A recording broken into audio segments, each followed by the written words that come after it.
Elle a mangé à l'enterrement d'un inconnu, et en moins d'1 heure, elle a perdu la vue. Partie 2.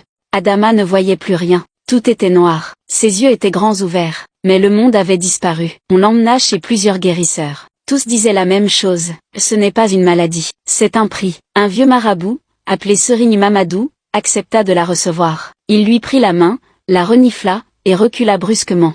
Tu as mangé un repas, qui ne t'était pas destiné. La famille se regarda, confuse. Ce plat, était pour les esprits. Tu as volé une offrande funéraire. Et maintenant, ce sont eux, qui ont pris ta vue. Adama éclata en sanglots. Rendez-la-moi, je vous en supplie. Mais le marabout secoua la tête. Ce n'est pas moi qu'il faut supplier, c'est eux.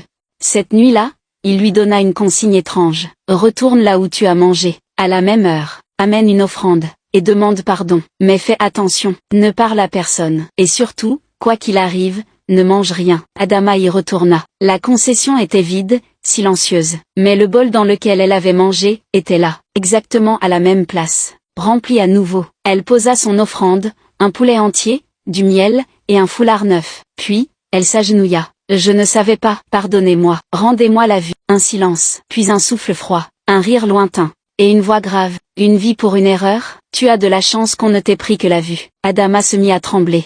Reprenez le plat, et disparaît. Elle recula doucement, puis s'enfuit en courant, en larmes, terrifiée, mais toujours aveugle. Ce n'est que 2 jours plus tard, à l'aube, qu'elle ouvrit les yeux et vit de nouveau. Mais depuis ce jour, Adama ne mange jamais à un enterrement. Et quand on lui demande pourquoi, elle sourit, touche ses yeux, et répond doucement, parce que certains plats, ne sont pas faits pour les vivants.